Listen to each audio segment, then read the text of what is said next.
क्या आपने कभी सोचा है कि गुरुग्राम की पुरानी जमीनें अब सच में सोना बन सकती हैं? जी हाँ, इस शहर के नक्शे में अब ऐसा बदलाव आने वाला है जो न सिर्फ बिल्डिंग्स की ऊंचाई बढ़ा देगा बल्कि जमीन की कीमतें भी आसमान छूने लगेंगी। और इस पूरे गेम में सबसे बड़ा खिलाड़ी है डीएलएफ। नमस्कार, आप देख रहे हैं रिपोर्टर जी और मेरा नाम है लता सिंह। दोस्तों, देश की सबसे बड़ी रियल एस्टेट कंपनी डीएलएफ ने साल 2026 की दूसरी तिमाही के नतीजे जारी कर दिए हैं और नतीजे धमाकेदार हैं। कंपनी ने 4,332 करोड़ रुपए की शानदार सेल्स बुकिंग की है। इनमें सबसे बड़ा हाथ रहा मुंबई के उनके प्रोजेक्ट द वेस्ट पार्क का, जिसने मार्केट में काफी चर्चा बटोरी। लेकिन दोस्तों, असली कहानी सिर्फ नतीजों की नहीं है बल्कि उस रणनीति की है जिससे आने वाले कुछ सालों में गुरुग्राम की पूरी सूरत बदल सकती है।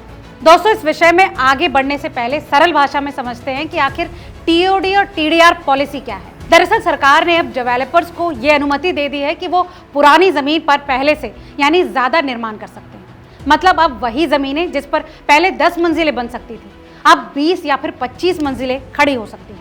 और अगर आपकी जमीन मेट्रो या फिर किसी ट्रांजिट कॉरिडोर के पास है तो और भी फायदा है, क्योंकि आपको अतिरिक्त फ्लोर एरिया यानी FAR का फायदा मिलेगा। या फिर आप एक जगह की निर्माण क्षमता को दूसरी जगह ट्रांसफर भी कर सकते हैं, जिसे TDR कहते हैं। दोस्तों, इसका मतलब है कि अब डेवलपर्स को नई जमीन खरीदने की जरूरत कम होगी। पुरानी जमीन ही अब उनका नया सोना बन जाएगी। और इस पॉलिसी पर डीएलएफ ने बहुत बड़ा दांव खेला है। दरअसल डीएलएफ के पास कुल 188 मिलियन स्क्वायर फीट की डेवलपमेंट कैपेसिटी है। इनमें से अकेले 135 मिलियन स्क्वायर फीट सिर्फ गुरुग्राम में है, यानी देश का सबसे बड़ा हिस्सा यहीं पर है।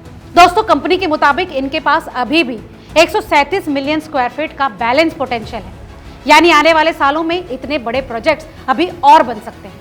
अब जरा सोचिए, यही प्राइम लोकेशन जैसे DLF phase 5, DLF city plus और न्यू गुरुग्राम टीओडी और टीडीआर के तहत और ऊंची और सघन इमारतें बनाने की इजाजत पा लेंगे तो शहर का चेहरा कितना बदल जाएगा। लेकिन दोस्तों, बात सिर्फ रेजिडेंशियल प्रोजेक्ट्स तक सीमित नहीं। डीएलएफ का किराए वाला यानी एन्युटी बिजनेस भी इस पॉलिसी से बड़ा फायदा उठाएगा। दरअसल कंपनी के पास करीब 62 मिलियन स्क्वायर फीट का अतिरिक्त पोटेंशियल है, जिसे अब रिटेल स्पेस, ऑफिस टावर्स और बिजनेस हब्स में बदला जा सकता है। दोस्तों, मतलब साफ है, आने वाले समय में डीएलएफ सिर्फ घर ही नहीं बल्कि पूरे मिनी सिटी एक्सपीरियंस खड़े करेगा। और दिलचस्प बात यह है कि डीएलएफ अब नई जमीनें खरीदने पर फोकस नहीं कर रहा, बल्कि उसके पास जो पहले से हाई क्वालिटी लैंड बैंक मौजूद है, उसी से कई गुना रिटर्न निकालने की तैयारी में है। कंपनी को पूरा भरोसा है कि टीओडी और टीडीआर पॉलिसी के चलते वहीं पुरानी जमीनें अब करोड़ों में नहीं बल्कि अरबों में बदल जाएंगी। चलिए अब झटपट नजर डालते हैं कुछ अहम आंकड़ों पर। 2026 की दूसरी तिमाही sales booking 4,332 crore, net cash position 30 सितंबर 2025 तक 7,717 करोड़। दोस्तों, गुरुग्राम में development capacity 135 million square feet और टीओडी और टीडीआर सहित कुल balance potential 137 million square feet. दोस्तों, इन आंकड़ों से आप समझ सकते हैं कि डीएलएफ के पास अब कितना और पोटेंशियल है।